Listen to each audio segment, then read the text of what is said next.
Good afternoon to all five of you. All four of you? Yeah, no, all five of you. I guess six of you. Hi, guys. Welcome to Adat Raim's weekly meditation minion. I think you guys know me. I'm Daphne. Okay. And I'm going to be leading meditation today. In the next few weeks, as we've discovered, I'm going to be on travel. First, we're going to go see my parents, and then we're going to go see my mother-in-law. I am not calling this a vacation because, at least for me, being with family isn't exactly, as the Oxford language defines the word, a period of leisure. These visits tend not to be all that serene because I find myself having to work hard to maintain emotional boundaries. There's an interesting directive about boundaries in the Torah portion called Shoftim, or Judges, that we will read this Shabbat on August 19th. It's Deuteronomy. I'm not sure, I think it starts chapter 16. I don't remember what it goes through, but chapter 19, verse 14 says, "You shall not remove your neighbor's landmark." And the Hebrew words for that are lo tasig gvul, which is a conjugation of the verb noun construction hasagat gvul. Biblical Hebrew defines hasagat gvul as encroachment, or literally crossing a boundary line. In modern Hebrew, hasagat gvul means trespassing. I was looking at that word, and of course it has different meanings. In the legal sense, trespassing is going onto somebody's property without permission, and it's a low-level crime in various places. If you look in the codes, you can see that trespassing is a crime. I don't know if it's prosecuted, but there you have it. And then in literary terms, there's this idea of a trespass, which is an offense that somebody commits against someone else. What do they say? Forgive us our trespasses. It stands to reason then that lo tasig gvul can be applied to interpersonal relationships.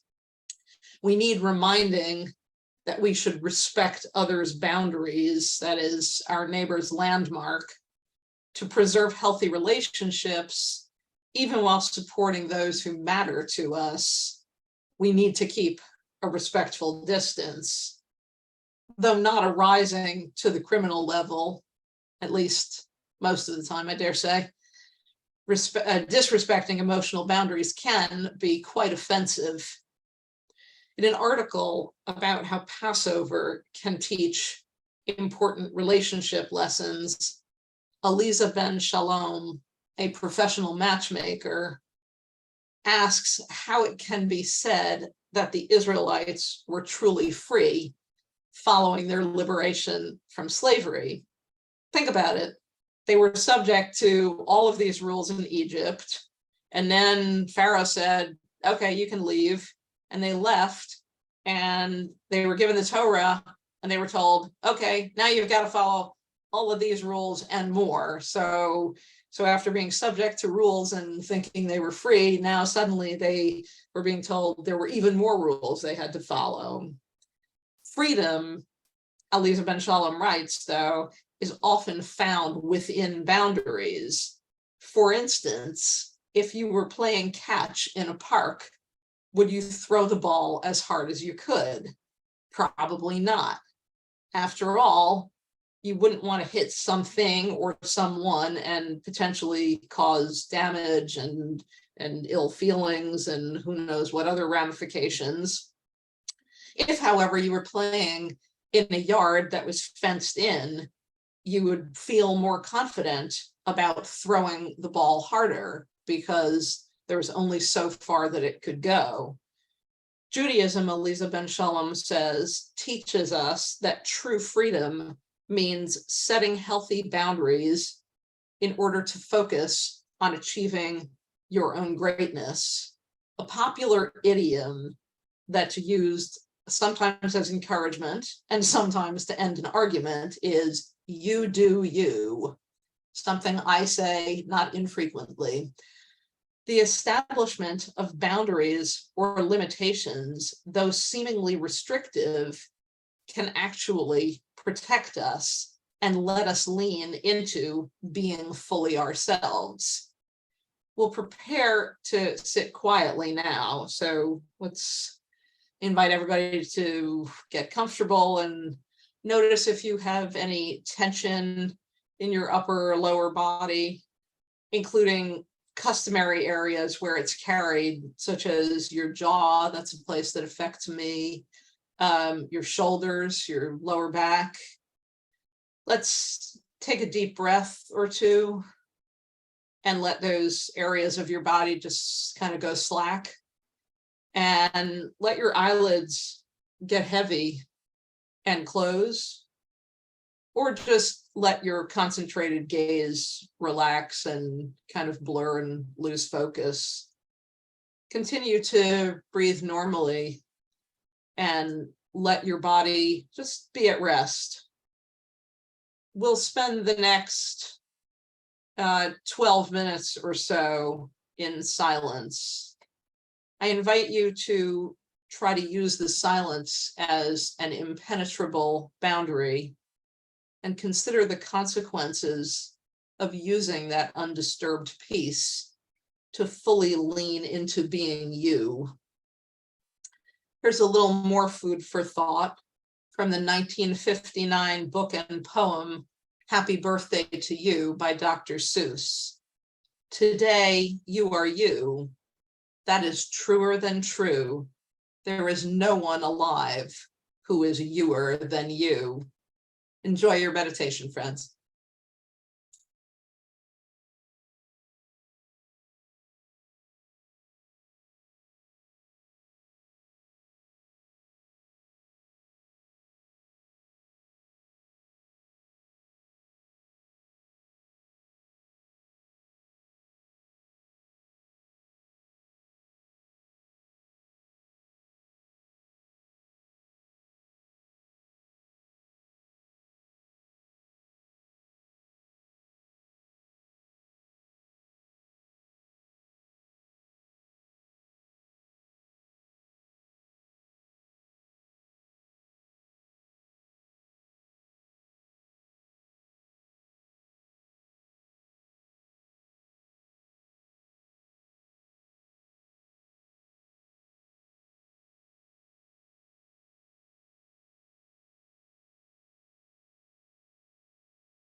Friends, it's time to cross back over the imaginary boundary and return to our state of wakefulness and awareness.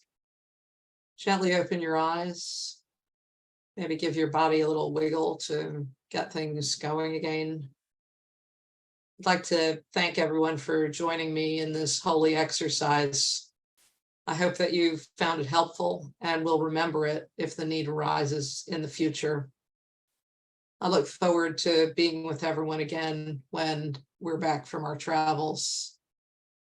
And I will just leave you with one final thought. And that is, I saw a meme on Facebook that said, the only people profiting from your setting boundaries, the only people who are upset from your setting boundaries are those who were profiting from the fact that you had none. So I thank you very much, and I wish you a good day, and this ends the recording.